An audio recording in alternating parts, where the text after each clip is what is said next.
pa pa pa pa, para pa pa pa pa, para pa pa pa pa pa, para no la la la la, para pa pa pa pa, para pa pa pa pa, para pa pa pa pa pa, para no la la la la. Cansados de su agónica miseria, van tomados de la mano los que con derecho a nada cargaron con la cruz y con el látigo, cayéndoles con furia de alguacil y de sotana. Cansados ya de inclinar la cabeza, cansados ya de contener el hambre, cansados ya de tanta prepotencia, cansados ya del cepo y de la sangre, peregrinando el desierto, van resistiendo el acoso, van con el puño resuelto desafiando al poderoso, van desatando la historia, hombres, mujeres y niños, y en el frente honor y gloria brilla hermoso Luis Emilio.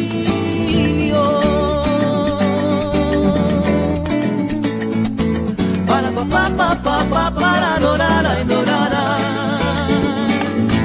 para pa pa pa pa, para pa pa pa, para pa pa pa pa, para lorara y lorara.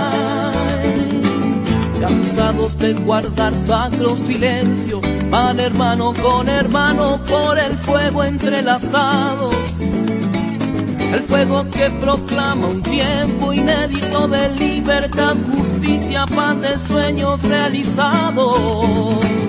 Cansados de pedir ayuda al cielo, cansados de la espera impotente, cansados de llenar el saco ajeno, cansados de hacer rico aquel de siempre, peregrinando el desierto, van resistiendo el acoso, van con el puño resuelto desafiando al poderoso.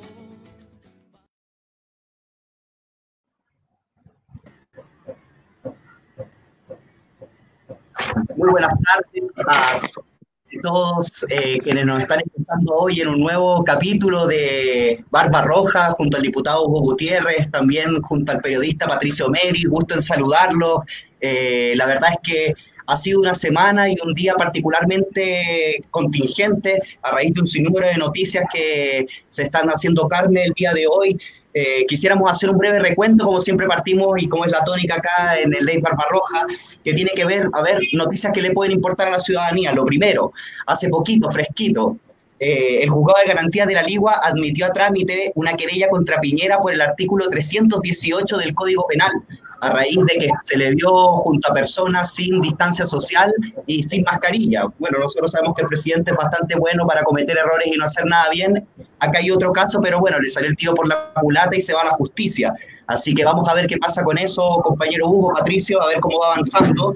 En segundo lugar, continúan las protestas en la cárcel de máxima seguridad acá en Santiago por las y los presos políticos. Exigimos amnistía, porque gracias a la lucha de ellas y ellos es que hoy en día tenemos un proceso constituyente que todavía no está siendo del 100% como lo quiere el pueblo, y por eso que también pasamos directo a la tercera noticia, que ahora, precisamente en este momento, está en el Senado el tema de los escaños reservados en la comisión mixta, porque no hay acuerdo. La derecha simplemente quiere no hacer justicia con las primeras naciones cuando la demanda es clara.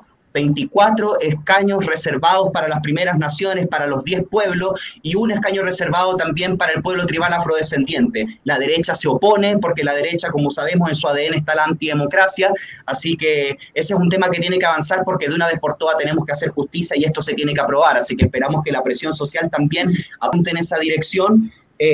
También tenemos el tema del retroceso de las fases. Hoy en día estamos viendo que es muy posible que aquí en enero tengamos un nuevo rebrote, por ende la región metropolitana en su conjunto retrocede, otras regiones también. Vamos a ver qué pasa con eso. Recuerden que ahora los fines de semana hay que pedir permisos para poder salir de las regiones, así que para que eso también lo vayan teniendo todo en cuenta. Y para finalizar, compañero Hugo, antes de darle la palabra y que empecemos con este tema, Patricio, también el tema de Corpesca, que lo hemos abordado tanto, una buena noticia también para el pueblo, para el Partido Comunista, que tiene que ver con que se realizaron 2 primarias ciudadanas el fin de semana, una en el Quisco y una en Santiago, y los ganadores fueron Iracy Hasler, concejala comunista en Santiago, quien tuvo un aplastante triunfo, más de 1.500 votos, y también el compañero Mario Pérez en el Quisco, que terminó ganando la primaria ciudadana y es nuestro candidato a alcalde en el Quisco. Así que desde aquí, desde Barbarroja, el equipo les saluda, estamos muy contentos porque se demuestra en definitiva que la política del partido, la política y todas las ideas y todas las posturas que hemos planteado durante estos tiempos tan álgidos están haciendo sentido en el pueblo y nos están viendo como alternativa para tener gobiernos locales comunistas. Compañero Hugo, Patricio, les doy la bienvenida. Oye, me da no sé qué interrumpir a Manuel Daconte después del reconto que hace noticias, ya uno dice, ya está todo dicho ya, pues, ¿no, Pato? Pablo, ya los viejitos tenemos que ir a acostar, ya lo dijo todo. Oye, Pato, tenemos que buscar una hamaca y bueno, siempre va a escuchar al compañero Manuel, ¿verdad? Pasa la pelota al joven, pasa la pelota al joven. Oye, Pato, pero eso es bueno, ¿ah? Porque te das cuenta, mira, tú estás allá en Europa, yo estoy acá en el extremo, me cuesta decir que estoy en el extremo norte, ¿ah? Porque todo se tiene un extremista. ¿Ah? Pero hasta para eso entrevista Lugo. Manuel está en Santiago, entonces mira la particularidad de este panel, pues estamos repartidos por el mundo entero, por distintos territorios, pero todo con un solo interés, el interés de hacer justicia en nuestra patria grande, Latinoamérica, y por supuesto el territorio que compartimos y que queremos tanto como es Chile. Y claro, todos entusiasmados con todas las cosas. Felicitar también, como bien dice, a Iracy Hasler, que ganó en la comuna de Santiago en las primarias convencionales, a Mario, que ganó allá en el Quisco. Es decir, saludos cordiales porque son primarias convencionales que acuerda la oposición y bueno, se hace estas primarias y me alegra que haya salido vencedora Iracy y Mario, así que para ellos nuestro cariño, nuestro afecto y bueno, y hoy mira, hoy les quiero contar, hoy andábamos haciendo campaña, no es campaña, así que no se entusiasme nadie, andábamos en la escaleta un poco tratando de entusiasmar a la gente en este proceso constitucional, yo particularmente diciéndole a la gente, a los pescadores artesanales, miren, acá tenemos una oportunidad de cambiar Chile, ¿ah? Y es una oportunidad que la pinta en calma, ¿ah? En consecuencia, si el protagonismo ciudadano, el protagonismo de ustedes, de los pescadores artesanales, los pobladores, los vecinos, ¿ah? Hay una posibilidad de cambiar Chile en esta convención, ¿ah? Pero hay que participar, si queremos recuperar el mar que está en manos de las 7 familias, como vamos a conversar después con el tema de Corpesca, si queremos recuperar nuestro cobre, nuestro litio, todos los recursos naturales que están en manos de los privados también, el pueblo tiene que entusiasmarse y tiene que ver que acá hay una posibilidad de cambiar, y si no participa el pueblo, no vamos a lograr cambiar las cosas. Pero el pueblo ha demostrado, nuestro pueblo ha demostrado una dignidad, una pachorra, valentía, y cuando andábamos por ahí predicando puerta a puerta como los evangélicos, en una caleta que se llama Chanaballita, en una parte nos sale un joven con su mamá y me dice, lo saluda, me dice, usted no se acuerda de mí, usted me fueron a ver a la cárcel, y era un cabro que había caído preso por el estallido social, Sebastián, que estaba muy agradecido de nosotros, que lo habíamos ayudado, que lo habíamos estado yendo a ver mientras estuvo preso, su mamá ahí se emocionó, se puso a llorar por todo lo que habíamos hecho por ellos. Así que imagínate cómo son las cosas en una caletita ahí abandonada en Chanaballita. Aparece un joven que ayudamos para el tiempo de la lucha del estallido social. Todos estos cabros que salieron a rebelarse en contra de la injusticia. Y encontramos a Sebastián ahí en una caleta junto con su mamá. Él es un pescador artesanal que también está entusiasmado por las cosas que vienen por delante. Y por supuesto todo lo que contaba Manuel, por supuesto, nos entusiasma, pero también nos llena un poquito de tristeza, porque al final del día, que la derecha, mire, la derecha no quiere los escaños reservados para los pueblos originarios. No quiere porque está con una calculadora así, diciendo, yo tengo que defender los 2 tercios, y tengo que tener 1 tercio más 1. Entonces están contando, entonces dice, si meten más escaños reservados para los pueblos originarios, y son supernumerarios, ¿sí? Está por sobre los números, sobre los 155, entonces esto me puede matar el cálculo que tengo, entonces no lo acepto. Y nos logran imponer a nosotros lo que, es decir, a la mayoría, la derecha minoritaria, asquerosamente minoritaria, sigue todavía imponiéndole al pueblo sus condiciones. Hace unos días atrás, ¿qué hizo la derecha asquerosa esta, chilena que tenemos? Maligna, bueno, de lo peor que hay. Corrupta, ladrona, sinvergüenza. Irresponsable. ¿Qué logró? Logró que los chilenos y chilenas no votaran. Los chilenos y chilenas residentes en el extranjero, tú, Patricio, que estás en Europa, no tienen derecho a voto dentro de la convencional. Nosotros queríamos que también tuviesen derecho a votar para elegir convencionales y también ser parte ellos de la convención. Y también ellos pudieran elegir a lo menos 2 convencionales. Dos, Pato, dos. Un hombre y una mujer para que vinieran del mundo, del lugar del mundo que estuviesen a integrar la convención y ellos también aportaran lo que han aprendido en el mundo entero, sus conocimientos, y porque ellos también están haciendo patria, ellos también son parte de Chile. Claro. Como alguien dice, se llena la boca, se encarga, esta va a ser la casa de todos, dice. Pero cuando hay que empezar a excluir a los pueblos originarios, hay que excluir a los chilenos y chilenas residentes en el extranjero, hay que excluir a los discapacitados, hay que excluir a los mayores de 14, de 16, 18 años. ¿Por qué los excluyen?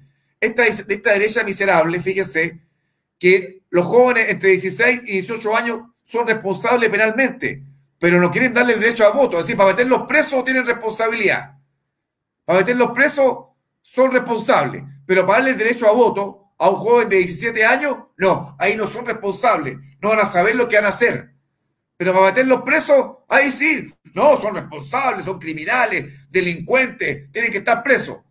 Pero cuando decimos, pero a un joven de 16 años demos el derecho a voto, porque si son responsables para meterlos presos, porque no van a ser responsables para que vayan y metan un voto en la urna mostrando sus preferencias. ¡No! No son responsables, gritan.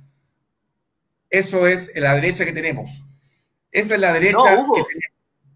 Y te agrego un detalle que lo vamos a ver más a fondo en el bloque internacional, porque hoy día vamos a hablar de corrupción, de corpesca, de la derecha más cruel, más corrupta, más viciosa que tiene nuestro país. Pero la hipocresía internacional, Sebastián Piñera, sin preguntarle a nadie, el gobierno de Chile, desconoce los resultados en Venezuela en un proceso legítimo que tuvo más de 1.500 observadores internacionales. Más de 1.500 observadores internacionales. Ellos rechazan, por falta de criterios democráticos, cuando Chile tiene presos políticos, lo que tú estás mencionando, Hugo, la falta de probidad, la derecha chilena no está a favor de la constituyente, nunca estuvo a favor de la constituyente, y ellos se oponen. ¿Quién más se opone? Mike Pence, Mike Pompeo, el ex jefe de la CIA norteamericana, que no reconoce ni su derrota en el propio Estados Unidos, dice que en Venezuela no hubo democracia. ¿Quién más se opone?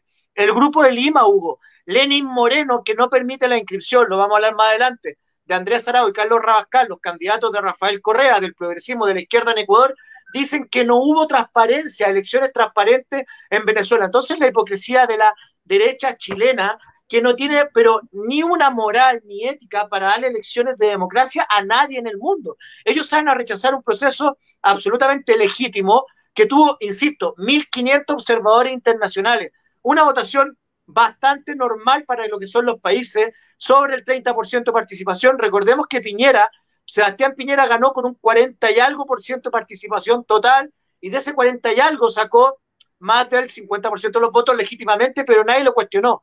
No hay democracia en Ecuador, no hay democracia en Chile, hay trabas permanentes al proceso democrático participativo, tenemos presos políticos hasta el día de hoy, que la gente lo sepa. En Ecuador no se permite la participación de todos los grupos políticos, y vienen a desconocer el proceso democrático y legítimo que tienen los venezolanos. ¿Con qué cara, por favor? Es una hipocresía tremenda. Pato, agrégale, más de 100 partidos políticos participando en esa elección de la Asamblea Nacional, más de 100 partidos, y más de 90 eran de oposición. Más de 90 partidos, Patricio, más de 90 partidos. Gran parte de los medios de comunicación venezolanos en manos de los privados, de la oposición. Entonces, que vengan a decir 107 organizaciones políticas. 107. Claro, para que de esas vean. 90, casi 90 eran de derecha o de distintos grupos que no eran del grupo de la izquierda, del progresismo en Venezuela. Así es, así es. Y después vienen ellos, dicen descalifica. Pero bueno, vamos a conversar con detalle después el tema de Venezuela, Patricio. Y antes de que conversemos, sigamos conversando con nuestro buen amigo Manuel, quiero mandar un saludo porque ahí también vi ese día al Manuel, me encontré con él en la sede del Comité Central del Partido Comunista. Estábamos celebrando y un saludo cordial a ese 26º Congreso del Partido Comunista de Chile. Un congreso que se hace en medio de una pandemia, en medio de un estado de excepción, de catástrofe, en medio de un proceso constitucional, constituyente, en medio de que se agravan las medidas de seguridad. Hicimos un 26º Congreso impecable, lo hicimos por Zoom, pero algunos tuvimos que estar presentes por la responsabilidad que nos caben como militantes, pero por supuesto todo por Zoom, después aquí haciendo desde el mismo acá del computador, integrándonos al debate, votando. Y quien tuvo un rol destacado fue nuestro buen amigo Manuel Daconte, que le tocó estar a cargo de los controles, así que quien controlaba ahí era, sí, buena tela, no. Control y cuadro, Manuel. Oiga, un saludo. Un gran congreso. Un saludo a nuestro congreso.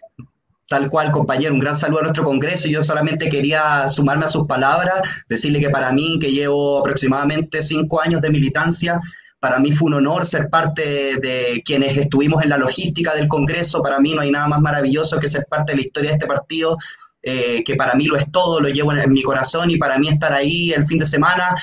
Un saludo también a Fidel Moscoso, al compañero Pablo Lobo, Javier Rebolledo, a todas las compañeras, a la compañera Daniela Serrano, a todas las compañeras y compañeros que estuvimos ahí encargándonos de la logística para que nuestras compañeras y compañeros delegados pudiesen dar la mejor discusión posible de cara a los próximos tiempos que se vienen, con un partido y una herramienta del pueblo fortalecida.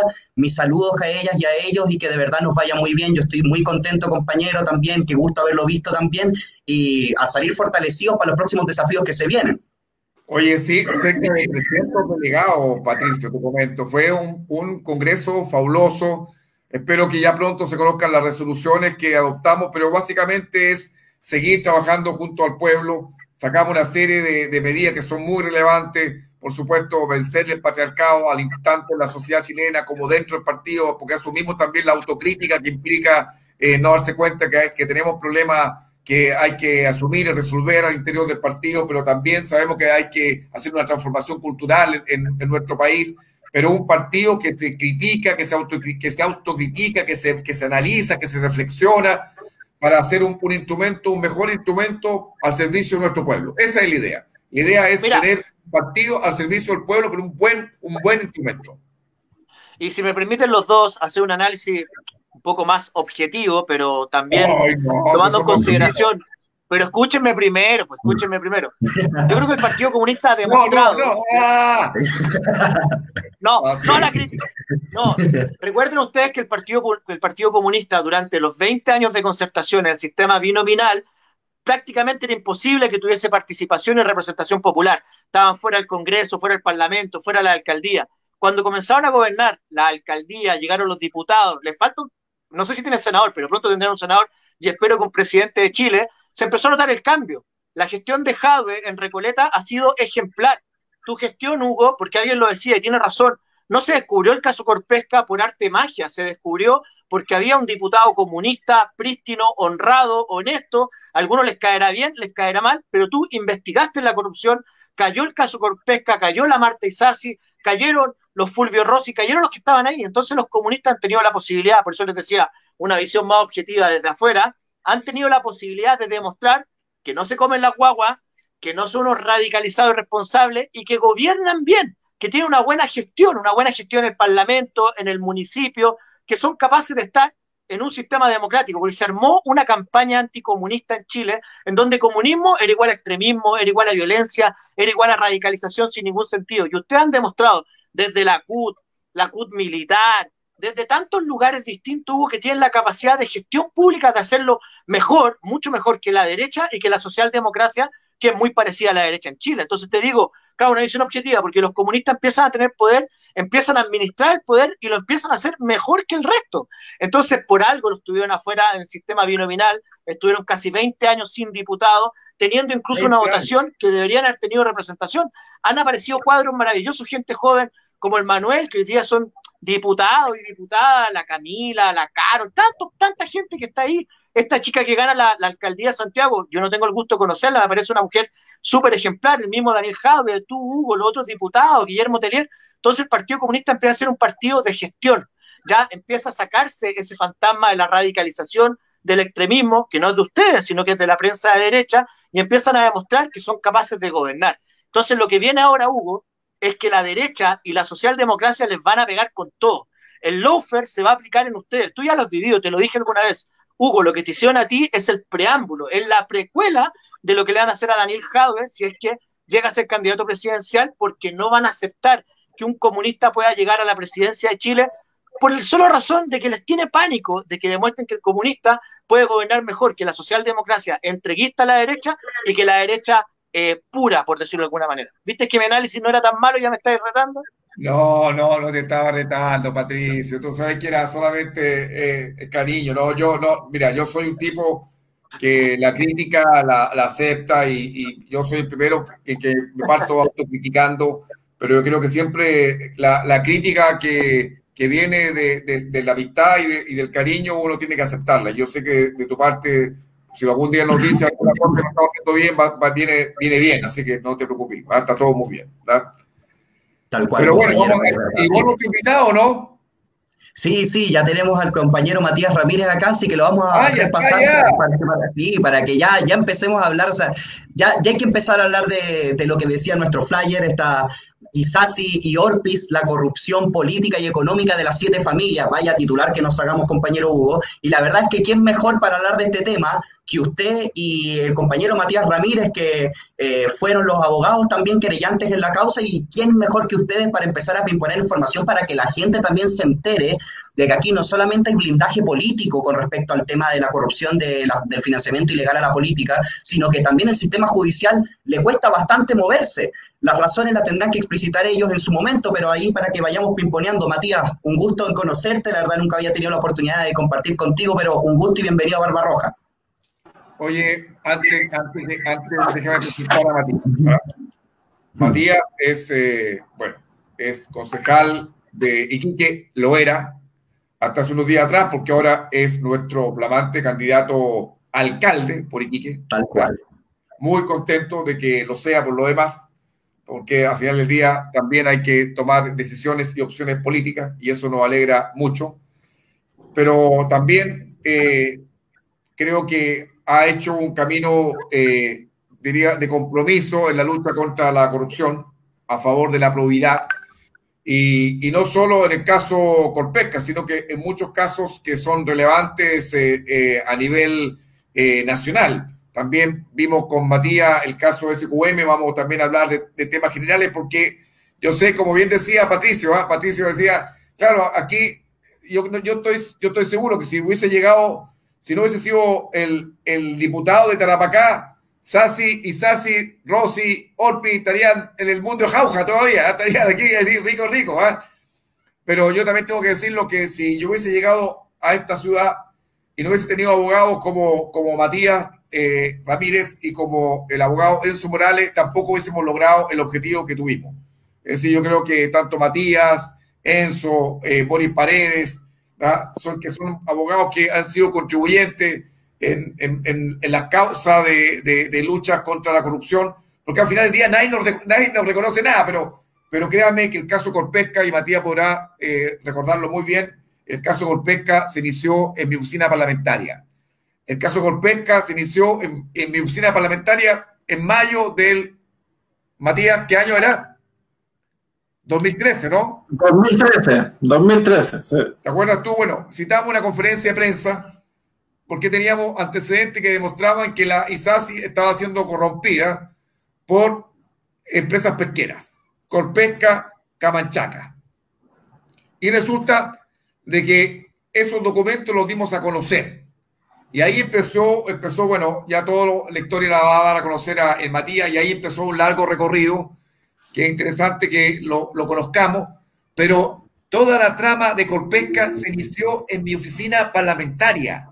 Ahí empezó todo lo que ahora termina, ojalá, en la condena con cárceles de Orpis y Sassi y la pena de Corpesca. Se inició en mi oficina parlamentaria. Yo sé que todos hacen ahora grandes artículos, escriben cosas, y nadie reconoce nada. Es decir, nadie reconoce que hubo un diputado acá en el norte de Chile que fue el que decidió, hay que dar a conocer esta corrupción. Y lo mismo hicimos con SQM, y Matías podrá contarlo también. También destapamos el caso de SQM. Lo que pasa es que también nos ningunean, por supuesto, esta élite mediática que le gusta solamente destacar a los que ellos quieren destacar, y por supuesto uno que ha hecho la pega por años, porque el caso Corpesca, el caso SQM, no es una causa que uno lleva 1 año, 2 años, 3 años, 4 años. Imagínate, la dimos a conocer en 2013. ¿Cuántos años pasaron hasta el día de hoy? 7 años. 7 años. Entonces, claro, cuando alguien dice 7 años, pues son 7 años, no son, es decir, y hay que tener harto cojón para aguantar todo este tiempo. Pero bueno, hemos tenido la suerte también de contar con Mauricio Daza, hemos tenido la suerte de contar con mucha gente que nos ha contribuido a sacar adelante esta causa. Así que bueno, hemos invitado a nuestro buen amigo Matías Ramírez a efecto que nos cuente cuál fue este periplo, este largo recorrido que nos llevó a la condena de Orpis y Sassi. Matías. Bueno, buenas tardes, Hugo, Manuel, Patricio. Javier por la invitación al Barbarroja. Sin duda una fecha histórica. Yo creo que la condena de Jaime Orpis, de Martí Sassi y de Corpesca particularmente como empresa, más con hecho histórico en la lucha contra la corrupción, que como bien lo señalaba Hugo, se inició en mayo de 2013 en la oficina. Fue tal cual. Yo todavía recuerdo un poco así como espantado, dudoso, cuando leíamos el correo cuando decía Martita, le decía Francisco Mujica, el ex gerente general de Corpesca, a Martí Sassi, y le mandaba un PowerPoint con todas las indicaciones que tenía que tener la ley de pesca en beneficio de la industria. Y eso yo creo que ya generó un verdadero terremoto a nivel local. Recordemos que en ese entonces Martí Sassi era diputada de la bancada de la UDI, de la Unión Demócrata Independiente, salió la defensa corporativa total a nivel nacional y a nivel local, a todos los presidentes de la UDI y secretarios políticos defendiendo a una honorable diputada, que inclusive recuerdo también te presentó 2 querellas por injuria, que se vieron inclusive acá en la Corte de Apelaciones de Iquique, que denunció incluso que esta era una persecución casi en contra de las mujeres, porque se le perseguía por ser mujer, y por ser devota de la Virgen, y que era una mujer muy honesta, y al final del día se ha logrado acreditar lo que dijimos siempre, que en realidad acá no había persecución ni de género, no había persecución religiosa, lo que había era una persecución en contra de la corrupción. Y que en definitiva ella, desde que asume su cargo en la Diputación por Tarapacá, se vende en este caso a la empresa Corpesca, que le financiaba los carritos navideños, le financiaba los test con las juntas de vecinos, le compraba las tortas, las bebidas, las pastillas para llevar a las poblaciones. O sea, todo el marketing de Martí Sassi era financiado en ese entonces por Francisco Mujica, el ex gerente general de Corpesca, y que se dio, insisto, en una investigación que parte acá en Tarapacá, a medio de los tumbos. Hay que recordar que acá en Tarapacá no tenemos muy buena experiencia en las investigaciones en casos de corrupción, y que durante casi 1 año estuvo casi, podríamos decir, que no se movió mucho, se tomaron ciertas declaraciones, pero nunca se incautaron correo electrónico, nunca se incautaron la información tributaria de la empresa. No se hizo mucho, y yo creo que ahí uno de los grandes cambios que tuvo esa causa fue cuando se logró en el 2014, por una cuestión de una leguleyada, para explicarle ahí a la gente que nos está viendo, que al final se determinó que el acuerdo de Martí Sassi con Francisco Mujica se hizo en Santiago, en la sede de Corpesca, en la oficina de Corpesca, en la comuna de Las Condes, y eso logró trasladar la causa desde Iquique a Santiago, donde finalmente primero la tomó un fiscal que estaba a cargo de la unidad anticorrupción, pero finalmente decanta en la fiscal Jimena Chong, y ahí ya esto se descontrola a los corruptos en realidad, porque ahí se empieza a hacer la pega, se incauta la documentación que era necesaria. Corpesca también se asusta, que yo creo que eso también es un dato súper relevante, sí, claro. Porque Corpesca cuando se ve un poco asustada, cuando la están investigando, rectifica su contabilidad del año 2009, 2010, 2011 y 2012. Y ahí no solamente rectifica las boletas de los asesores, entonces de los jefes de gabinete de Martí Sassi, que eran Giorgio Carrillo y Esteban Zavala, que eran sus dos jefes de gabinete que emitieron boletas ideológicamente falsas para poder obtener las coimas de parte de Corpesca, sino que Corpesca rectifica no solamente la de estas dos personas, sino que rectifica más de 160 boletas.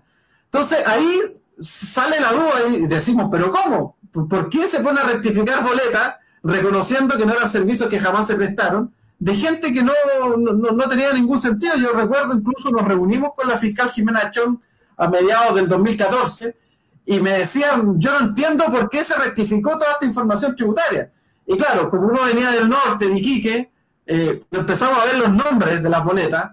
Nosotros le dijimos, mira, en realidad acá hay gato encerrado, porque todas esas personas que metían boletas eran cercanas al senador Jaime Orpiz, porque eran o del partido de la Unión Demócrata Independiente, o eran amigos del senador. Entonces ahí nos dimos cuenta que al final Martí Sassi era una hebra pequeña quizás, pero el peso pesado en la corrupción en Tarapacá era el senador Jaime Orpiz. El pescado de hondo, el pescado más hediondo era precisamente Jaime Orpiz, y nos dimos cuenta de esta situación que, insisto, o sea, si de Martí Sassi se cuestionaron, si mal no recuerdo, casi una cifra cercana a los 80 millones de pesos que habría recibido de Corpesca, el tribunal acreditó al menos 30, porque acreditó un solo hecho de cohecho, pero en boletas, al menos las sumas de 80 millones de pesos.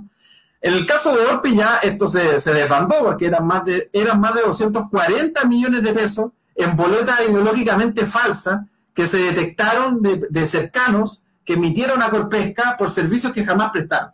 Y eso yo creo que dio un paso a una investigación que llevó a esta condena. Matías, sí, ¿cuánto vale una ley en Chile? Si yo soy empresario y quiero comprarme una ley, la ley de pesca, ¿cuánto me cuesta?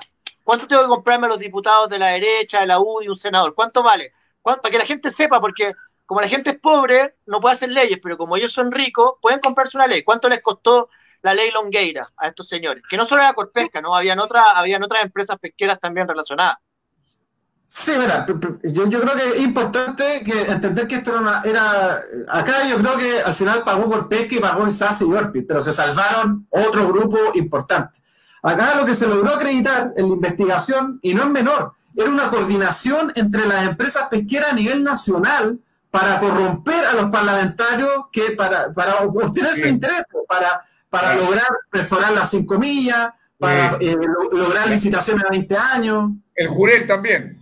El Jurel, acá, imagínate, en Tarapacá, en Iquique, inventaron el Jurel enano, que en realidad no existe. En realidad es el Jurel que no se ha reproducido totalmente, que no ha crecido totalmente. Entonces, déjame precisar la pregunta para que la gente lo entienda, la brutalidad del sistema capitalista y corrupto. ¿Cuánto pagaron los empresarios por esta ley? Porque se compraba una ley, compraron diputados, senadores, a un ministro, Piñera también debe estar involucrado, lo que pasa es que todavía no sabemos, porque él también tiene que haber patrocinado como ejecutivo esta ley. ¿Cuánto les costó la ley de pesca? ¿Cuánto les costó? ¿Y cuánto ganaron los privados con la ley durante todos estos años que ha estado vigente? Mira, respecto a Sassi y Corpesca, se ha logrado acreditar que al menos fueron 330 millones de pesos que invirtió Corpesca en una diputada y en un senador de la República. Si eso uno le suma la investigación y las distintas aristas que se fueron conociendo a nivel nacional, por ejemplo, ACIPES del Biobío, donde se ha logrado acreditar que al menos hubo una repartija cercana a los 4.000 millones de pesos en gasto electoral. Eso es información inclusive propia del CERVEL, que estaban las donaciones de la empresa en ese momento, de Camanchaca y todas las empresas que también estaban en el Biobío. Si uno le suma FIPES, que también ese yo creo que es una arista oscura, que es de la zona austral de Chile y que en algún momento vinculó al exdiputado Iván Fuentes, recordemos que inclusive le llevó a perder su cargo a Iván Fuentes, pero también está involucrado el senador Patricio Walker, ex senador en ese momento, que también votó y se cuadró en la votación con los intereses de los grandes industriales. Entonces, lo que reveló la investigación, más allá del monto, como bien te señalo, que en el caso de Corpesca son 330 millones, también reveló que hubo una coordinación a nivel nacional de las empresas, desde ASIPNOR, que es el norte, ASIPES, que era la región centro-sur, y FIPES, que era la región austral. Las empresas se coordinaron para pagar coimas a los parlamentarios para lograr sus intereses en la ley de pesca. Y eso hay que decirlo así tal cual. Se pagaron coimas millonarias para obtener para que sus intereses se vieran reflejados en la ley de pesca. ¿Cuánto ganaron? Esa es una cuestión casi, es muy, muy difícil cuantificar. Yo te pongo dos ejemplos. Primero, lograron a 20 años de manera casi perpetua, porque se pueden renovar una vez y otra vez, todas las licitaciones de pesca. O sea, hoy por hoy, y por eso se habla que esta ley la controlan 7 familias, porque se utilizó un concepto histórico donde las 7 industrias pesqueras más grandes de Chile tienen la licitación del producto marino a 20 años y renovable por 20 más y así sucesivamente. Entonces, cuantificar, habría que ver cuánta utilidad han tenido en estos últimos 8 años desde que se aprobó la ley de pesca. Pero además yo te traigo te pongo un ejemplo. Hubo un artículo transitorio que inclusive también se investigó en el caso Corpesca, que permitió, en el caso solamente de Corpesca, ahorrarse 4.500 millones de pesos en impuestos. ¿Y quién fue uno de los precursores de ese artículo transitorio? Jaime Orpiz, por supuesto, en su calidad de senador, pero también a Fulvio Rossi, senador de la región de Tarapacá, que entre los dos, en un trabajo mancomunado, Fulvio Rossi fue el único senador socialista que votó cuadrado con la derecha en todos los artículos de la ley de pesca y logró introducir ese artículo transitorio que permitió a Corpesca ahorrarse 4.500 millones de pesos en impuestos. Entonces, para que entendamos que la corrupción estuvo en cada articulado, en cada discusión, pero también no solamente en Isasi y Orpiz, sino que también en una serie de parlamentarios que, insisto, hasta el día de hoy han quedado en gran impunidad también por la labor del Servicio de Impuestos Internos, que en algún momento con esta política del actual director Barraza dejó de presentar querellas por las boletas ideológicamente falsas, que inclusive las mismas empresas reconocieron de que nunca prestaron servicio a esas personas.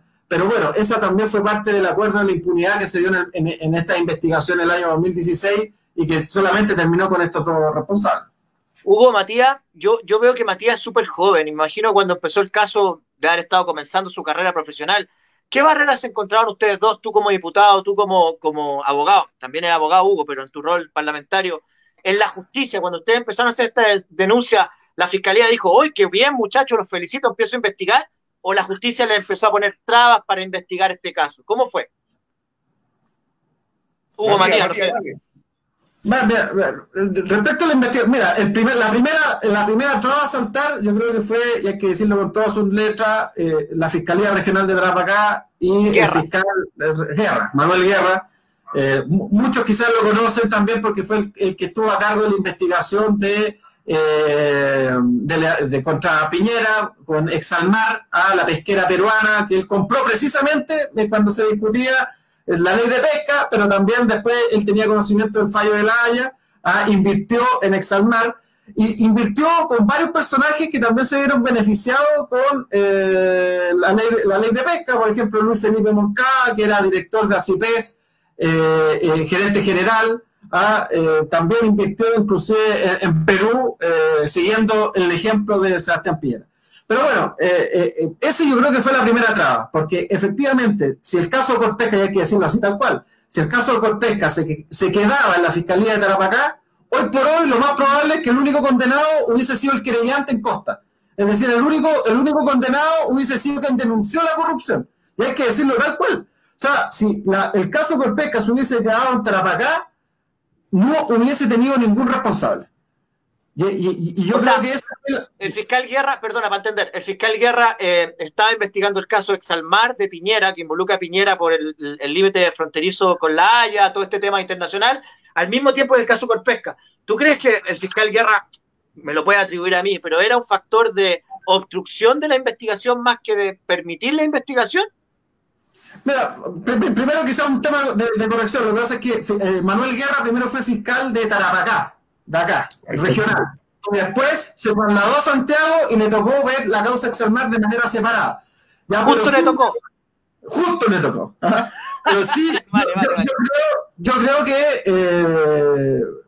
claro, o lo hizo tan bien con Corpesca que se ganó el caso Exalmar. También claro, podría ser una buena interpretación, ¿no?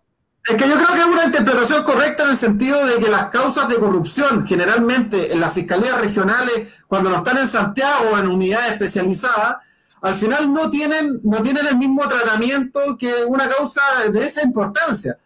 Lo mismo pasó, por ejemplo, en FIPES. Recordad que FIPES, que es la arista de las pesqueras del extremo sur de Chile, fue trasladada a la Fiscalía de Coyhaique y tuvo el mismo derrotero.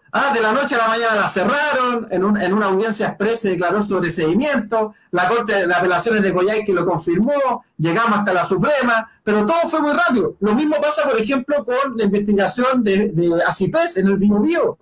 También la Fiscalía Regional tuvo la causa abierta 4 o 5 años y ahora comunica, sí, ¿saben qué? No encontramos nada. La pregunta es otra, ¿hicieron algo por encontrar? Y acá en Tarapacá hubiese pasado lo mismo. Yo creo que acá hubo una casualidad, bueno, no sé si las casualidades existen en esto, pero efectivamente ese primer obstáculo fue saltar a la Fiscalía Regional de Tarapacá y encontrar una fiscalía, una unidad especializada que realmente tuviese la voluntad de investigar estos hechos. Y que después también no estuvo exento de presiones. Recordemos que cuando se traslada a Corpesca y llega a manos de la fiscal Jimena Chong, en algún momento la sacan, le nombran otro fiscal al lado, después a las otras causas de investigación, por ejemplo de corrupción, las empezaron a desmantelar. Recordemos que el caso Soquimich se lo sacan a Carlos Gajardo y se lo mandan al fiscal regional de Valparaíso, Gómez, que empezó a despedazar. Recordemos que Gómez también es cónyuge en ese entonces de la ministra de Justicia de Santa María.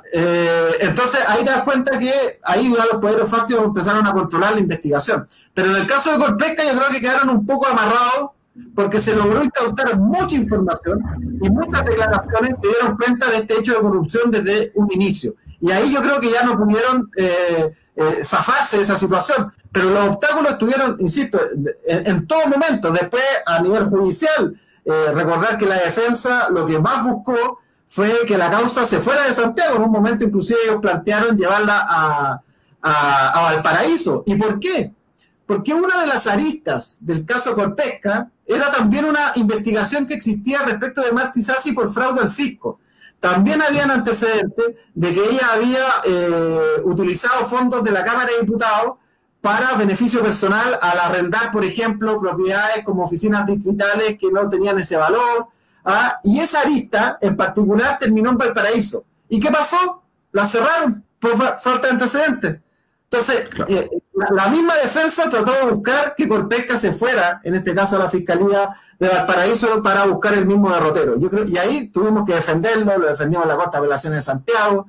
Después vino el desafuero, que también fue un tira y afloja muy, muy importante en la Corte de Apelaciones de Santiago y después en la misma Suprema. A recordar, y que no es menor, que en el caso de Orpiz se trata del primer senador desaforado en la historia de la República por un hecho de corrupción. O sea, nada más ni nada menos. O sea, se logró acreditar de que recibió coimas para escribir una ley a la medida de la empresa.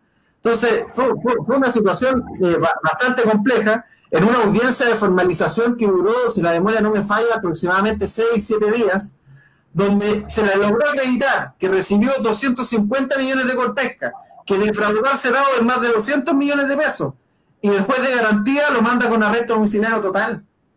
O sea, ya era un escándalo, porque la audiencia duró 6 días porque a la defensa se le permitió hacer de todo. Uno ve la defensa, por ejemplo, de la gente, los presos políticos por la revuelta social, donde el juez corta las defensas, y los manda presos al tiro, y en el caso de Orpiz tuvo un trato especial. Duró 7 días la audiencia, y más encima se le acreditó que se choreó más de 200 millones de pesos del Senado y se va con arresto domiciliario. Y después de apelar, logramos que la Corte de Apelaciones de Santiago, en un acto de justicia a esta altura, le diera la prisión preventiva, pero que todo el caso Cortés estuvo vinculado, y ahí te das cuenta también que el tratamiento de la justicia cuando se trata de actos de corrupción, cuando hay políticos involucrados, es distinto cuando hay una persona común y corriente. O sea, imagínate, Jaime Orpi alcanzó a estar 44 días en prisión preventiva. Una persona que se roba 200 millones de pesos no sale en 10 años de la cárcel. Jaime Orpi estuvo 44 días y después le dieron el arresto domiciliario en su casa en Frutillar, que más encima era tragicómico, porque su casa de Frutillar él la pagó con las coimas que recibía.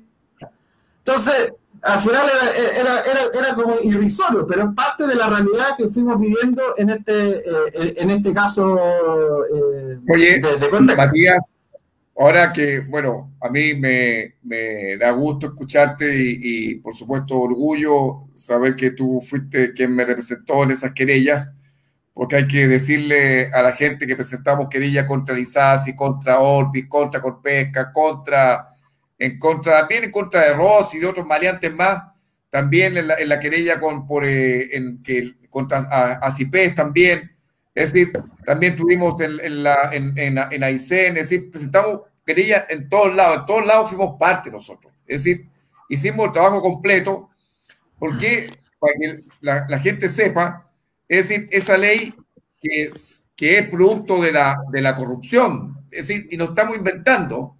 Hoy, esa ley que está demostrado que es producto de la corrupción, Corpesca condenada por soborno, está condenada, no va a ser condenada, va a salir la sentencia dentro de un tiempo más. Pero esa empresa que va a ser condenada por coima, por coimera, esa empresa todos los días, hoy, mañana, pasado, está sacando utilidad de esa ley de pesca.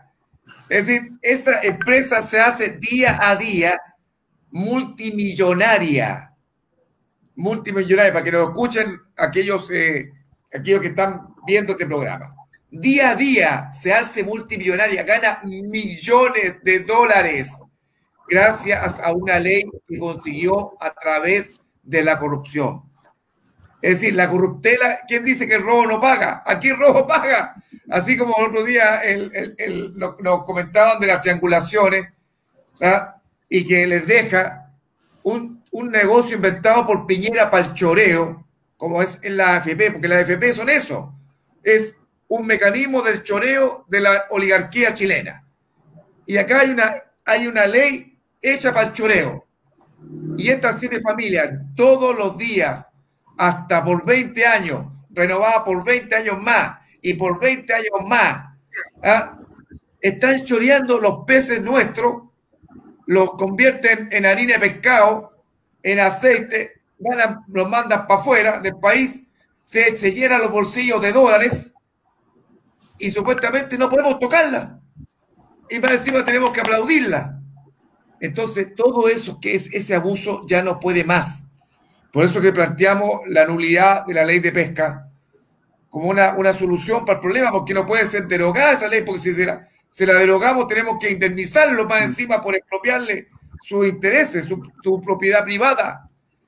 Entonces, yo creo que lo que ha contado y va a seguir contando Matías da cuenta de las dimensiones del robo de Corpesca, Camanchaca, de ACIPES y todas las empresas pesqueras.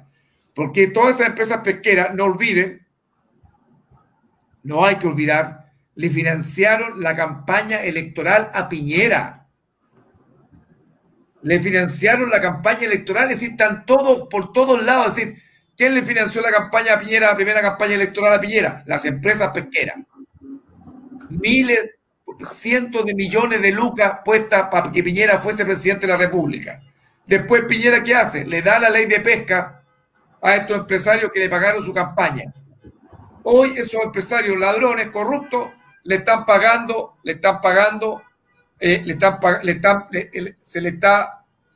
decir, se apropian de los recursos naturales que nos pertenecen a todos los chilenos y chilenas y ellos están ganando. Es decir, es un círculo de la corrupción completo. Y la fiscalía, los jueces, la Corte Suprema jugando un rol también para evitar la sanción de la corrupción. El Servicio de Impuestos Internos jugó el peor de los roles. El Servicio de Impuestos Internos, en realidad, no sé, Matías lo va a poder decir mejor que yo, si Isasi y Orpi no fueron condenados por delitos tributarios, fue porque este Servicio de Impuestos Internos, y en particular quien está hoy como director del Servicio de Impuestos Internos, no se creyó. Si este compadre que está hoy como director del Servicio de Impuestos Internos debería ser sacado del puesto, pero ahí lo tienen, es el mismo tipo, ¿no, Matías? Es el mismo, Barraza fue el que llegó, lo instalaron ahí y aplicó esta política de no perseguir. Imagínense la locura más grande. Una de las grandes funciones del Servicio de Impuestos Internos es combatir los delitos tributarios. O sea, así de claro, o sea, esa es parte de su función. Bueno, el director Barraza, Fernando, lo que se llama, su política fue no perseguir delitos tributarios, o sea, impunidad tributaria en el país. Pero eso, además, ojo, se materializó en acciones directas, inclusive en las audiencias de juicio, que no hay que olvidarlo. Una, ya, dejó de presentar querella, que la gente, para que lo sepa, el Ministerio Público solamente puede investigar y puede acusar por delitos tributarios cuando hay una querella por parte del Servicio de Impuestos Internos. Si no la hay, es lo que pasó con Isasi. Como el Servicio de Impuestos Internos no presentó la acusación contra Martí Isasi, el tribunal dice, bueno, nosotros no nos podemos pronunciar si es que existen delitos tributarios o no. O sea, un perdonazo. Pero además hubo hechos positivos de los abogados. Yo les voy a dar dos ejemplos que recuerdo muy patentes. Cuando se discutió cambiar la medida cautelar de Jaime Orpiz, él estaba en prisión preventiva y la defensa solicitaba arresto domiciliario total, el único querellante que estuvo de acuerdo en cambiarle la medida cautelar y mandarlo con arresto domiciliario a Frutillar fue el abogado del Servicio de Impuestos Internos. Nosotros yo me acuerdo que estábamos con la Fiscalía y los otros querellantes y nos agarrábamos la cabeza, porque decíamos, ¿cómo cresta se le ocurre a un querellante decir que está de acuerdo con modificar la medida cautelar por arresto domiciliario total? O sea, ellos empezaron a torpedear desde la interna como interviniente la propia investigación. Si fue una cuestión, pero totalmente, realmente fue una locura. Y el otro hecho que yo me acuerdo, que ya entro en otra lista, que en el caso de Sokimich, particularmente del royalty, donde está formalizado y acusado Pablo Longueira, que también es importante después decirlo, porque la ley de pesca se conoce como la ley Longueira, no ley de pesca. Y además es un hecho súper determinante. En la investigación respecto a la ley de pesca, se logró acreditar que cuando nombran como ministro de Economía a Pablo Longueira, ya él concerta con las empresas, con ACIPES, con ACIPNOR y con FIPES, generar un conflicto artificial. Es decir, él le dice a la empresa, ustedes protesten, que necesitan una ley de pesca como la que nosotros vamos a presentar, y nosotros como Estado los vamos a recibir. Es un tongo parecido para que se entienda a lo que pasó con Víctor Pérez y los camioneros.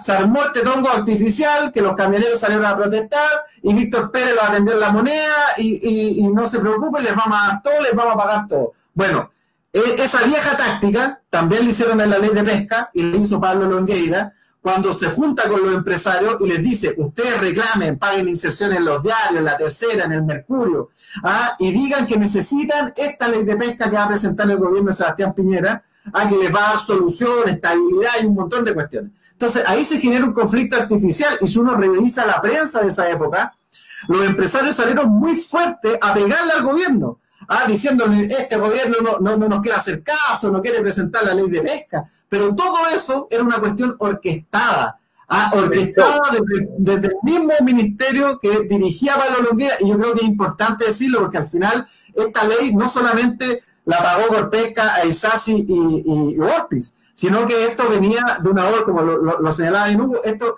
venía de una orden desde el mismo gobierno de ese entonces, de Piñera, que fue financiado por las mismas pesqueras. Entonces, ellos hicieron la ley a medida. Pero, Patricio, solamente va a terminar, como segunda anécdota del Servicio de Impuestos Internos, en el caso Sokimich Royalty, cuando se formaliza a Pablo Longueira por los delitos tributarios y cohecho, porque él firmó los contratos mientras recibía plata de ese QM le firmó el beneficio tributario, el Servicio de Impuestos Internos se levanta y dice, y consta en audio, una cuestión que un día lo puedo hasta reproducir acá, y dice, yo no soy querellante, yo no soy víctima, y por eso me retiro de la audiencia. Y se fue. Estaban formalizando a Pablo Longueira por delitos tributarios, y el abogado del Servicio de Impuestos pesca su maletín y se va. Entonces, al final, ahí tú te das cuenta cómo el rol del Servicio de Impuestos Internos ha sido perverso en la impunidad hacia estos actos de corrupción que insisto, salvó ahora a Isasi, salvó a Orpi, pero salvó a tantos otros al no presentar las querellas correspondientes. Matías, mira, dos preguntas que van a lo mismo, ¿no? Para que también nos puedas contar.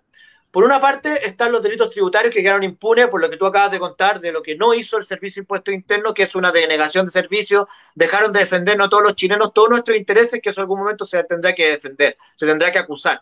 Pero yo veo que acá no solo está el tema del cohecho, está el tema de la corrupción, está el tema de la coima, hay una asociación ilícita que funcionó organizadamente desde el gobierno, la fiscalía, el Servicio de Impuestos Internos, y todos llegamos hasta Longueira. Hugo lo decía, pero hay que ser súper claro. Tengo la sensación que esto no podría haber pasado sin la venia del presidente de la República, Sebastián Piñera Echenique.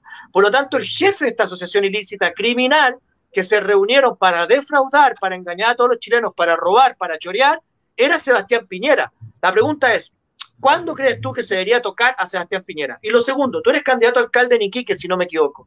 ¿Cómo, si Corpesca tenía el control de todo lo que pasaba en Chile, qué es lo que está pasando en Iquique con la corrupción y cómo tú piensas combatir esa corrupción en tu ciudad, que es un lugar tan importante para todo Chile? Iquique, uno de los principales lugares fronterizos con Bolivia, con Perú, que tiene una gran cantidad también de comercio. ¿Cómo tienes pensado, según tu experiencia, combatir la corrupción en Iquique? La pregunta global de qué rol tiene Sebastián Piñera en esta asociación ilícita criminal desde mi punto de vista, y segundo, cómo esto tiene la derivada hacia Iquique. Disculpa Matías, antes de que hables, yo también solamente entregar un antecedente con respecto a la segunda pregunta de Patricio, que tiene que ver también que Matías tiene experiencia con respecto a la persecución de temas ilegales también. O sea, recordemos que también es el abogado querellante en el caso de las luces LED por más de 11.000 millones. Entonces también ahí, Matías, para que nos vaya también dando antecedentes sobre cómo ha sido el combate contra eso. Así que ahora te dejo para que le respondas las preguntas del compañero Patricio. Bueno, respecto a lo primero, a mí no me cae la menor duda de que la ley de pesca y cada una de las gestiones vino orquestada desde el gobierno de Sebastián Piñera. Eso a mí no es una cuestión que al menos a mí me queda absolutamente clara. ¿Por qué? Por lo menos para dar un antecedente. Uno de los asesores, que inclusive creo que participaste en la campaña y en la confección del programa presidencial, es Luis Felipe Moncada. Luis Felipe Moncada, que si bien no estuvo acá en Corpesca, estaba en ACIPES, era el presidente de la Asociación de los Industriales Pesqueros en el Biobío, y tenía un rol fundamental en el equipo económico incluso de Sebastián Piñera.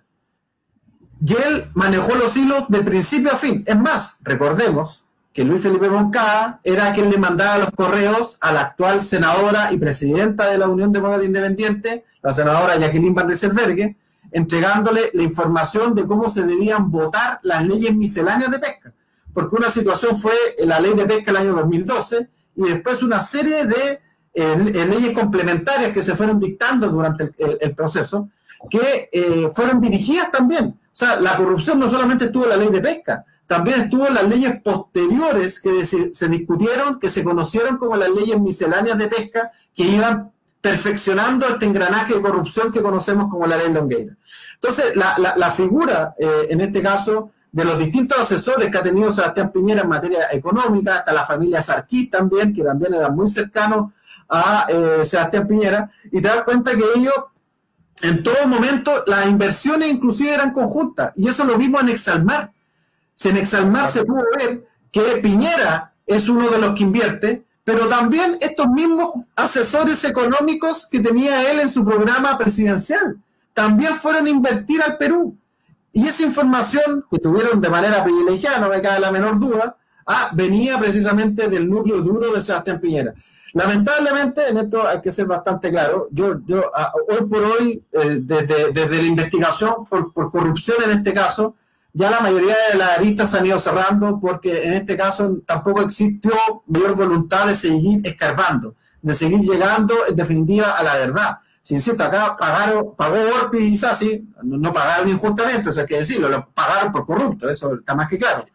Pero otros más se salvaron porque en definitiva no el rol del servicio de impuestos internos, las presiones políticas, recordemos, esto tampoco a veces la memoria a uno le juega malas pasadas, pero recordemos que el fiscal nacional Jorge Abbott fue nombrado precisamente después de una cocina que hay ahí en el Senado, donde una de las condiciones que le ponen es echarle tierra a todas estas investigaciones de lo que se denominó muy elegantemente el financiamiento ilegal de la política. Pero al final eran delitos tributarios, eran delitos de cohecho, no era financiamiento ilegal.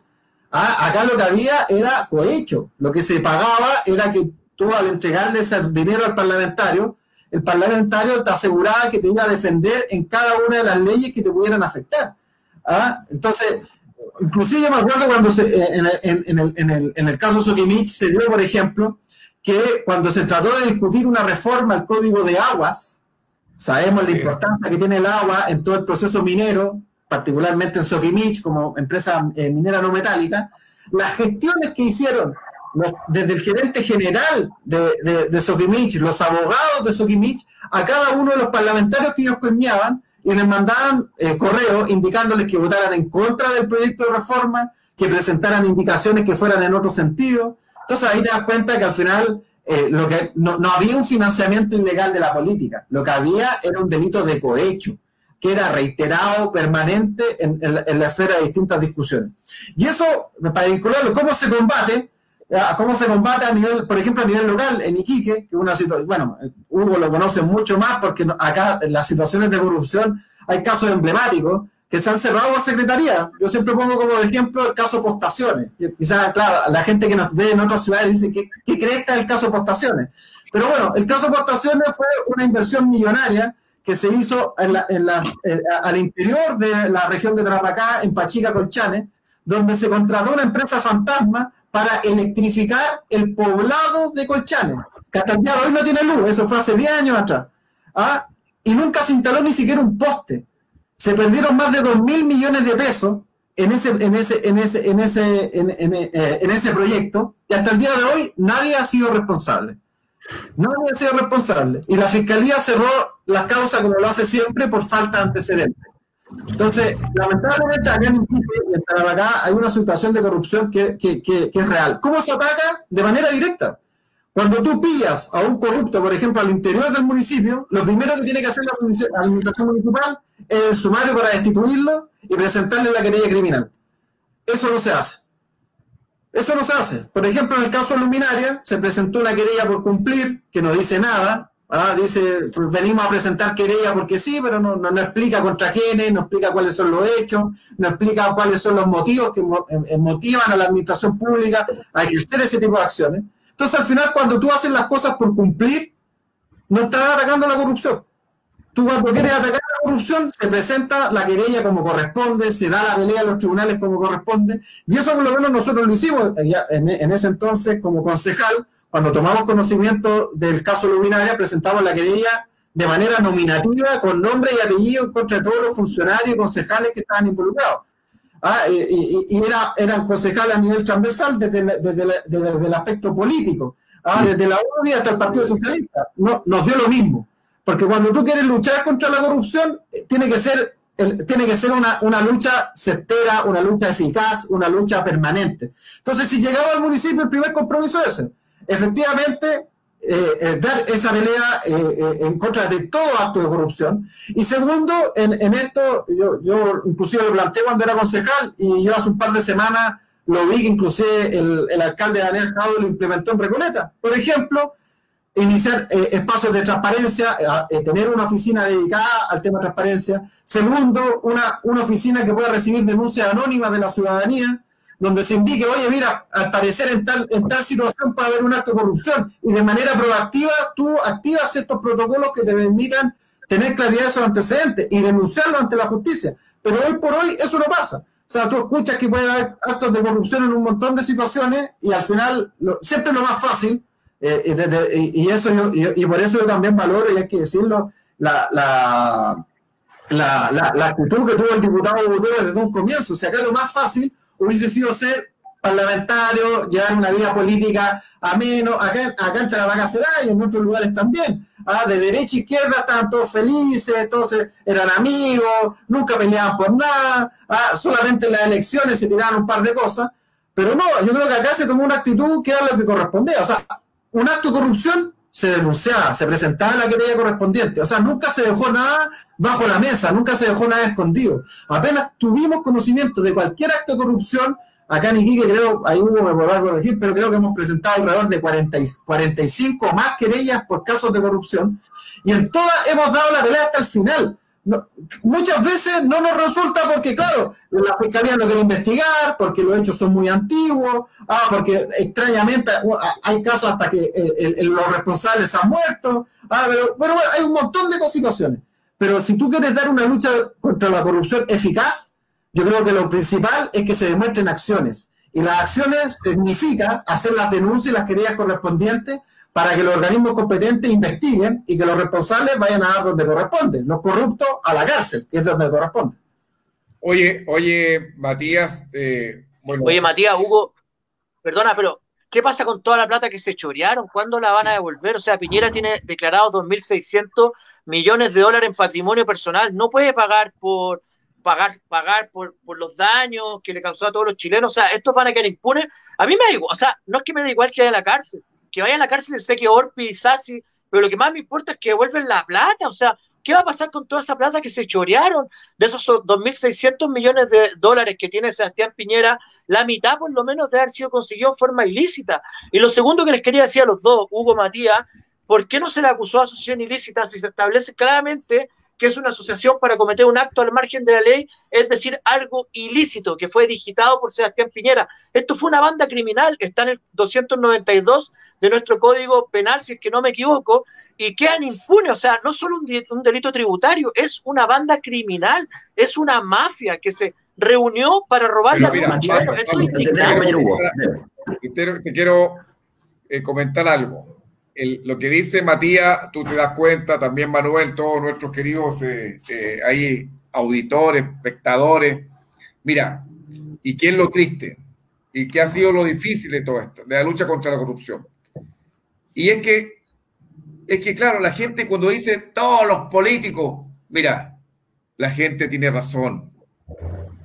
La gente tiene razón, tristemente tiene razón. Claro, no somos nosotros, exactamente, no es Matías, ni tú, ni yo, no somos nosotros, no es nuestro partido, no. Pero están todos metidos, socialistas, radicales, PPD, UDI, RN, y entre todos ellos se cuidan la espalda, se cuidan. Entonces, si tú buscas a Barraza, el Fernando Barraza, Servicio de Puestos Internos, él recibió una orden en el gobierno de la presidenta Bachelet, de no tocar a nadie. La recibió supuestamente del ex ministro del Interior, Peñailillo. Entonces, todos estos, de alguna forma, detrás de toda la corrupción del PPD, de todo SQM, estaba el Guatón Correa. Entonces, están todos atravesados unos con otros. El Polidélano, ¿cómo se llama ¿cómo se llama el Délano? ¿Cómo se llama el Délano? Carlos Eugenio Lavín y Carlos Lavín. Es decir, todos los hueones metidos, y si es verdad, aquí están todos. Entonces, como aquí, a final del día, el modelito neoliberal los metió a todos en el saco de la corrupción. Estaban todos metidos. Entonces, claro, así es muy difícil, porque la corrupción es tan potente, es tanta las lucas a repartir, que aquí todo el sistema termina cooptado. La fiscalía está bien para perseguir al ladrón de la bicicleta, al famoso, ¿verdad? Al que se chorea el vehículo, pero cuando ya hay que enfrentar a las autoridades, no, ahí ya, ahí está. Por eso digo que Olpix e Isasi son tan emblemáticos, porque van a ser los únicos. Porque todos los demás van a salvar el pellejo. Y tenés razón tú, Patricio, si aquí hay una asociación ilícita que está encabezada por Piñera, si eso es claro, es imposible. En el caso de la ley de pesca es muy obvia. ¿Quién financió la primera campaña presidencial de Piñera? Las empresas pesqueras. ¿Cómo le devuelve el favor Piñera? Con una ley de pesca, ¿hecha por quién? Por Longueira, para favorecer los intereses de las empresas pesqueras, que hasta el día de hoy se enriquecen de los peces que la ley de pesca de Piñera, Longueira, se la pasaron a ellos y se enriquecen hasta el día de hoy.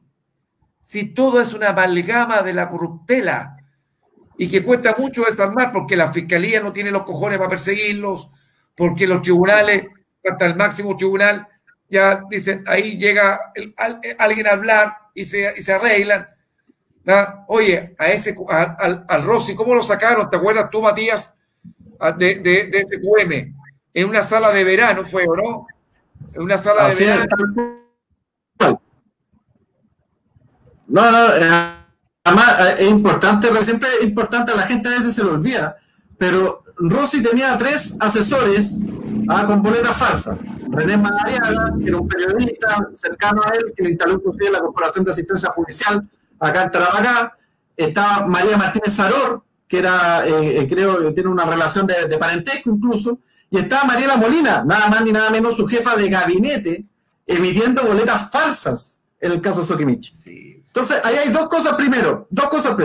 Uno, el Servicio de Impuestos Internos se demoró tanto que los delitos tributarios respecto de María Martínez Saror y René Madariaga prescribieron, porque nunca presentaron la querella.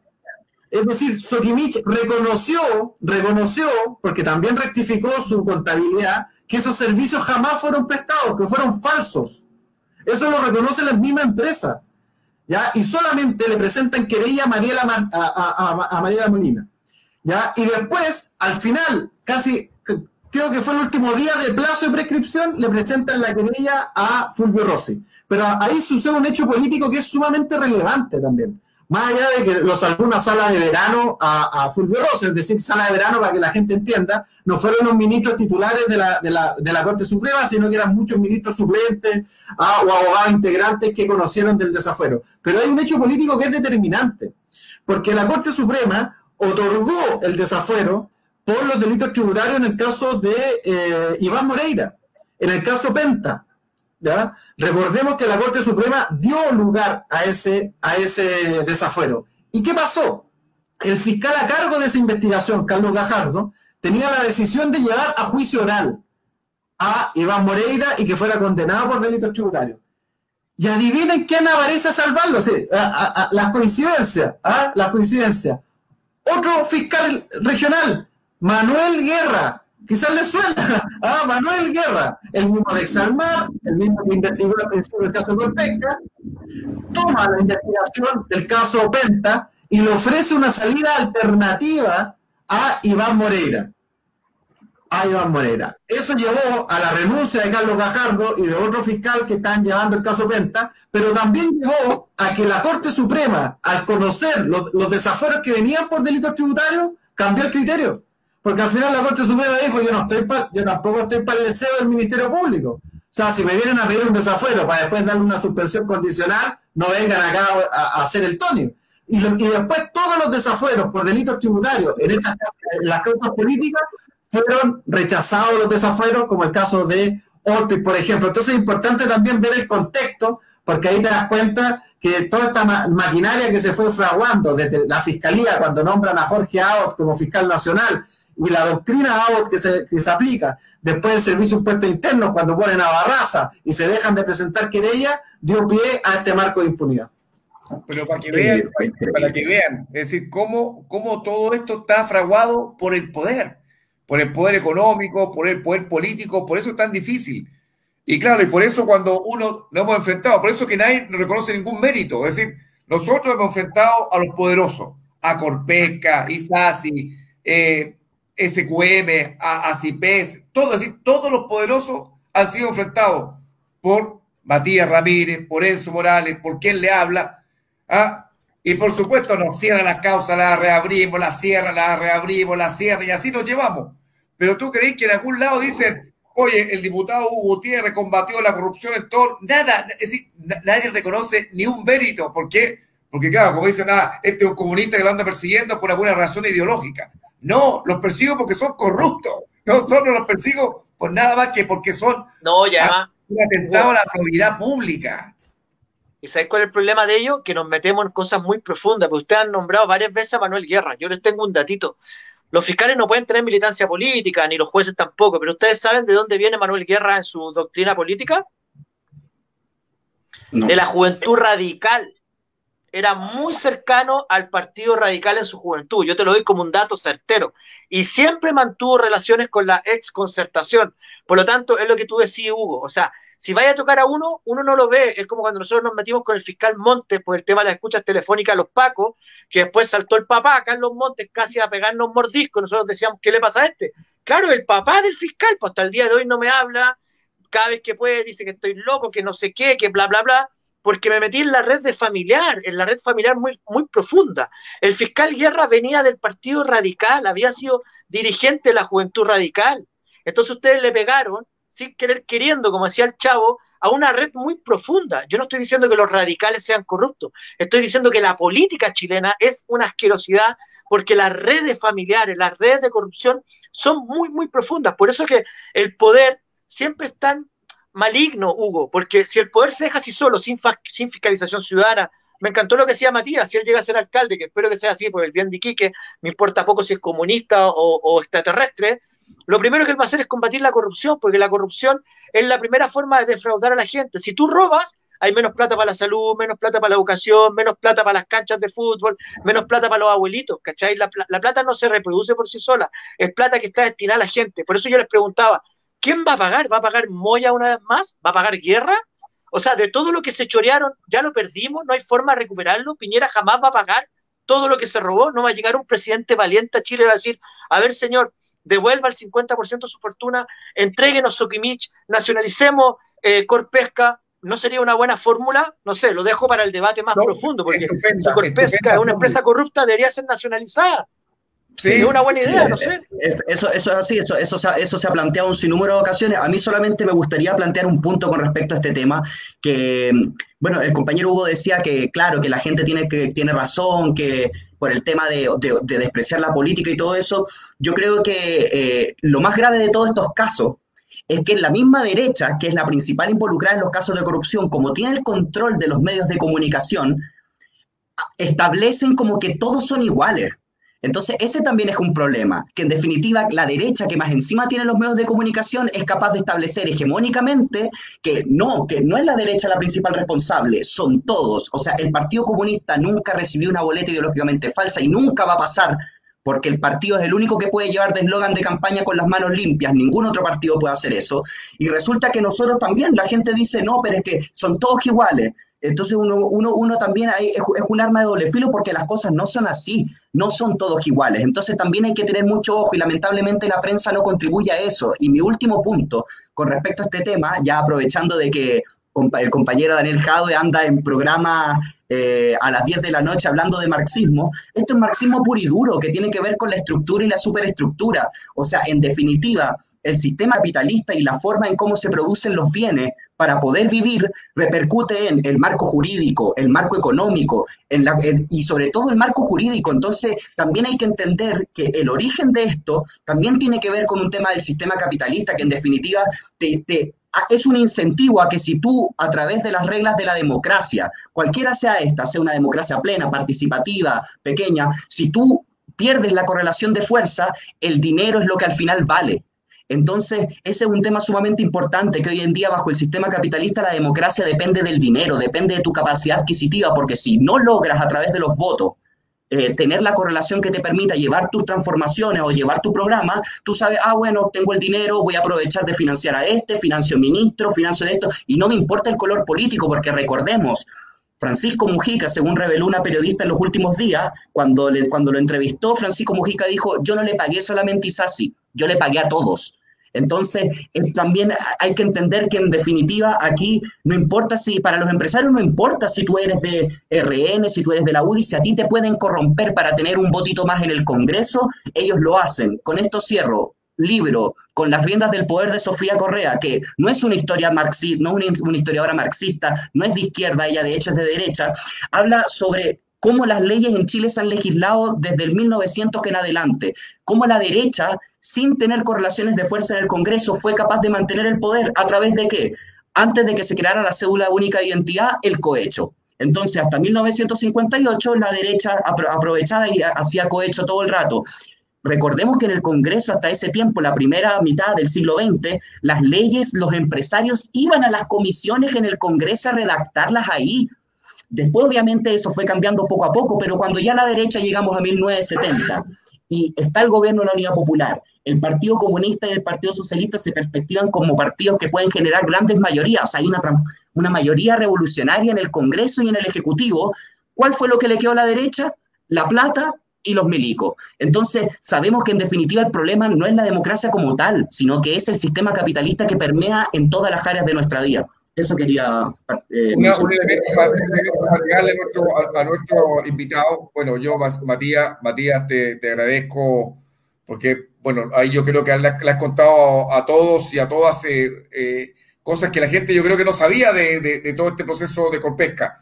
Pero al final del día, habernos tragado este modelo neoliberal hace que este modelito, lo único que hace es decir, el modelo neoliberal viene viene así como embrincado, unido con la corruptela. Es decir, la corrupción es un andamiaje, es parte del andamiaje de funcionamiento del neoliberalismo. ¿Por qué? Porque al final del día, como todo se compra, todo se vende, entonces, bueno, también se compran y se venden las conciencias, las voluntades. Entonces, viste, así como compramos la leche, el jabón, el azúcar, podemos ir a comprar la conciencia de algunos cuantos legisladores para que voten a favor nuestro. Y lo hicieron. Y como dijo Mujica, care raja, dijo, fuimos a comprarlo a todos. ¿Ah? Y eso fue lo que hicieron. Los compraron, por supuesto, a casi todos. Porque es muy fácil saber quién votó o no a favor de la ley de pesca, porque ahí está la ley de pesca con las votaciones que se hicieron en el Parlamento, y que por supuesto usted no va a encontrar ahí a los comunistas que ese tiempo votábamos. Pero Matías, gracias, yo creo, bueno, ya la llevamos. No, además solamente para complementar el caso de Mujica, también hay que, y el veredicto que se dictó la semana pasada, el tercer tribunal penal de Santiago, da el clavo. Y por eso condenan a Corpesca, porque claro, acá condenaban a Isasi y a Orpi, que son los políticos, pero a Corpesca también la condenaron, que yo creo que también es un fallo trascendente, ¿ya? Pero, ¿qué es lo que dice el veredicto? Fueron tan patudos en la empresa, que dicen, nosotros ya eliminamos el problema era Francisco Mujica, no éramos nosotros como institución, y nosotros lo echamos, claro, pero lo echaron con indemnización de 300 millones de pesos, y después los mandaron a trabajar a una empresa filial del Grupo Angelini. O sea, es decir, lo movieron por otro lado. Entonces, el fallo se hace cargo de eso y yo creo que también es muy, muy trascendente porque se logra esta condena bajo la ley de responsabilidad penal de las personas jurídicas, ¿ya? Que va a tener, yo creo, un correlato importante, pero además yo creo que la mayor sanción, como bien señala a Patricio, al parecer acá muchas cosas van a caer en impunidad. Pero yo creo que una de las cosas que no puede caer en la impunidad en sí misma es la ley de pesca. Y yo ahí valoro el trabajo que ha hecho tú, ha hecho también el diputado Daniel Núñez, en defender la nulidad de la ley de pesca. Porque la gente siempre se dice, ¿por qué nulidad? Ya lo decían ustedes, es para que no tengamos que indemnizar a los mismos corruptos que se beneficiaron con sus propios actos. Es decir, es una locura acá. Porque si derogamos la ley, tendríamos que indemnizar a Corpesca porque le estamos quitando sus derechos, pese a que los compró vía coima, vía cohecho. Entonces la nulidad, yo creo que ahí, y ojalá este caso en lo judicial, apuntarle en lo legislativo. Y ahí también quiero, imagínate, se aprueba la nulidad de la ley de pesca en la Cámara de Diputados, y ¿quién fue el primero en saltar diciendo que va a ir por la inconstitucionalidad? Sebastián Piñera, que va a ir al Tribunal Constitucional, a su tercera Cámara, a dejar sin efecto este proyecto de ley. O sea, las redes de poder en torno a la defensa de las empresas pesqueras, de la élite económica que tiene secuestrado hoy por hoy el mar de Chile, se mantiene. Y yo creo que eso es importante, y por eso es también trascendente todos estos espacios donde se van a conocer estos antecedentes. Ya lo decía Manuel, efectivamente acá hay una red de apoyo, se condenó un fallo histórico a Orpi Isasi, un par de cuñas en la prensa, y después acá no ha pasado nada, ya la gente se olvidó. Entonces yo creo que es importante mantenerlo a flote porque te das cuenta que hasta hoy Piñera sigue defendiendo los intereses económicos cuando amenaza con ir al Tribunal Constitucional a echar abajo ese proyecto de ley que sería lo más justo, democráticamente hablando, ya que acreditaste que hubo coima, lo más justo es que esa ley quede sin efecto y que podamos discutir nuevamente, por ejemplo, con la pesca artesanal. Hoy día andábamos con Hugo en Chanaballita, un pueblo históricamente de arraigue de la pesca artesanal acá en Tarapacá, donde hoy por hoy nadie se dedica a la pesca artesanal, porque no pueden. Van a pescar algo, llega la marina, los multa, porque el mar no es de ellos, ya no es de la pesca artesanal, es de 7 familias. Entonces, un acto de justicia que sin duda está pendiente es la nulidad de la ley de pesca, que ojalá, insisto, llegue a buen puerto. Muy bien. Oye, Matías, Hugo, Manu, una reflexión final, si me permite, muy cortita, que me acordé de algo. Yo creo que desde el periodismo y desde la intelectualidad también nosotros tenemos que ser capaces de correr los límites de lo posible. Mira, cuando yo llegué a trabajar a Ecuador, al gobierno de Rafael Correa, me contaron el caso de los hermanos Isaías. Los hermanos Isaías defraudaron al Ecuador en el año 1999 en el feriado bancario. Cuando llegó Correa el año 2006, cacha todo el tiempo que pasó, Correa le expropió las empresas, le expropió los bancos, los canales de televisión, solo a ellos, ¿ah? No por ser empresarios, sino que por ser corruptos. Entonces, qué lindo sería, y lo dejo planteado, que cuando llegue un presidente valiente a Chile, valiente, porque hay que ser valiente para eso, porque es desafiar al poder de verdad, las empresas de Piñera, de los Angelini, de Julio Ponce Lerú, de los corruptos, los que han hecho plata a la mala, los que han robado, no los empresarios legítimos, no los empresarios decentes, esos que sigan trabajando, que sigan generando empleo, que sigan pagando sus impuestos, pero los que chorearon, esas empresas tienen que pasar a ser parte del Estado, o a lo menos empresas mixtas, porque si Sokimich se vuelve a ser del Estado, podríamos tener plata de sobra para financiar la educación, la salud, para pagarle a los abuelitos, para tener un estado de bienestar como tiene cualquier país socialdemócrata europeo. Ni siquiera estamos hablando de comunismo, marxismo, como decía Manu, que me encantó su reflexión, pero creo que es un tema ético, que cuando llegue un presidente que representa al pueblo, recupere las empresas que han sido usadas por criminales, por asociaciones ilícitas mafiosos para defraudar al pueblo chileno y pasen al control del pueblo. Te pongo dos empresas, con dos me quedo tranquilo. Corpesca y Sokimich, porque hicieron plata a la mala, ¿cachai? Es un tema de justicia, es un tema ético, como reflexión Oye, final. estamos de acuerdo, ahora solamente nos falta elegir el buen presidente ético, valiente, para que podamos hacer eso, ¿eh? Así que lo andamos buscando, ¿eh? Y creemos haberlo encontrado. Yo creo que ahí David, Delano, Ponce Lerú, Angelini, todos esos que, de verdad que este modelito es esencialmente corrupto. Es decir, aquí está construido sobre la corrupción, sobre la corruptela, sobre el soborno, la coima, el cohecho. Este es el peor sistema que ahora, menos mal que los chilenos y chilenas nos hemos dado cuenta, y la idea es poder terminar con este sistema, con este modelito ahora, haciendo una nueva constitución política. Oye, Matías, te queremos agradecer. Supimos que hoy día tuviste tu cuenta pública de concejal por Iquique. ¿Cómo estuvo esa cuenta?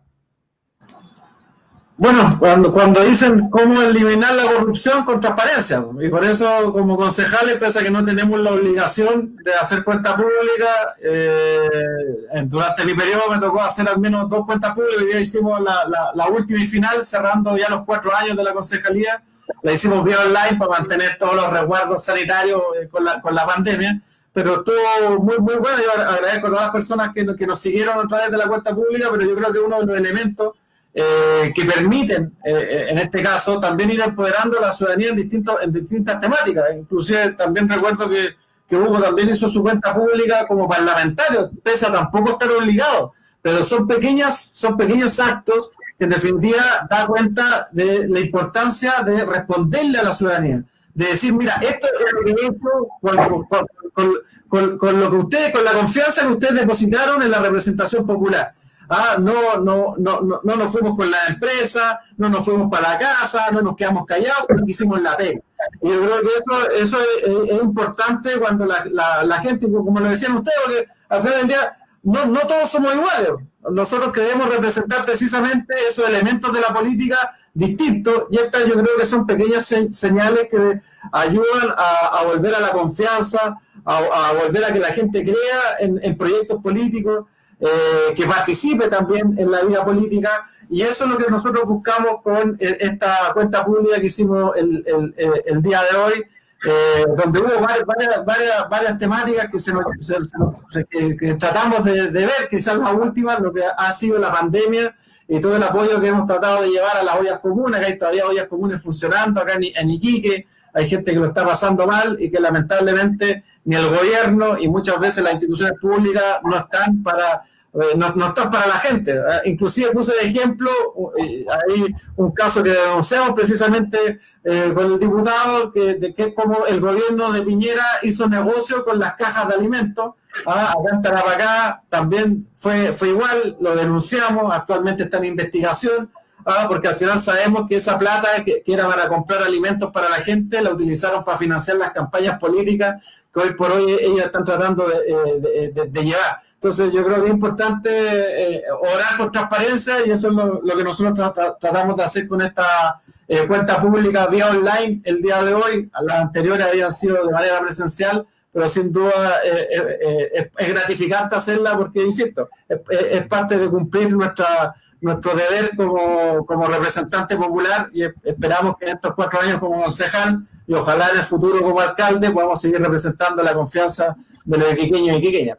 Así que no, claro que sí, Matías, claro que sí, Matías. Oye, yo solamente aprovechar para que la gente que nos está viendo y que no sigue las redes del compañero Matías Ramírez, futuro concejal de Iquique, por favor las siga. No, futuro Matías, alcalde.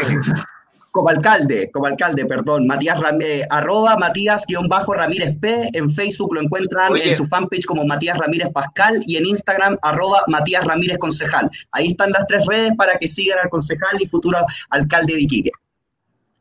Oye, Hugo, yo había invitado a un periodista venezolano, pero lo vamos a dejar para el próximo lunes porque sé que tenemos que cerrar, Juan Fran Torres, que es asesor de Diosdado Cabello, para que nos contara desde allá mismo cómo se había vivido la elección.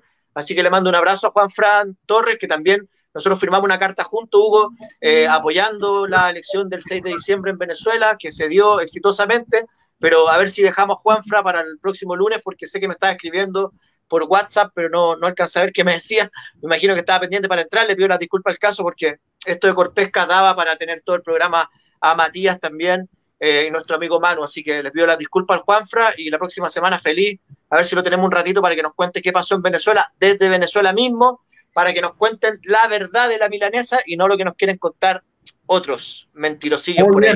Entonces nos despedimos de este programa que estuvo muy interesante. Yo creo que al final del día, gracias a Matías Ramírez, pudimos, yo creo, saber muchas cosas, muchos intersticios de la causa, la querella. Ahí ustedes escucharon que tuvimos en la causa Corpesca del principio hasta el fin. También tuvimos la causa de SQM, para que sepan todos aquellos que nos ningunean, nos invisibilizan, pero nosotros hemos sido la carne cañón, los que hemos estado ahí día a día peleando por estas causas en contra de la corrupción. Lamentablemente pareciera que al poder le gusta escucharse entre ellos mismos nomás, incluso pero al final del día ya, lo de menos.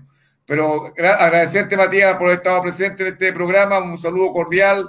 Patricio, quedamos pendientes con el periodista venezolano, pero tenemos que traerlo para que esté presente. Lo estamos trayendo la semana pasada, creo yo, lo hemos postergado mucho, pero bueno, por la próxima semana sin falta estamos, Y Matías, este programa también es tuyo. Si algún día quieres quieres plantear algún tema, presentar alguna cosa, aquí te recibimos contentos, felices. No estamos felices de forrado, pero estamos felices al menos, Así que contentos todos, Manu. Nos vamos ya en este programa. Saludos cordiales a todos los que estuvieron presentes viendo este programa. Gracias al ciudadano que nos retransmitió, Hugo. Gracias al ciudadano que también nos retransmitió. Gracias al ciudadano, como siempre. El ciudadano cae con sus 4,5 millones de alrededor de todo el mundo, de personas que siguen, que están ahí pegadas al ciudadano. Nosotros también tenemos la posibilidad de llegar a todos lados. Gracias, Manu. Que esté bien. Muchas gracias, que estén muy bien. Y recuerden, toda la audiencia, nos vemos todos los lunes desde las 8 y aprovechando, recuerden, Matías Ramírez, alcalde en Iquique, y si tiene problemas con las papeletas en abril, ya que van a ser tantos nombres y tantas papeletas, usted simplemente vaya y vote confiado, vote comunista. Un abrazo y que estén muy bien.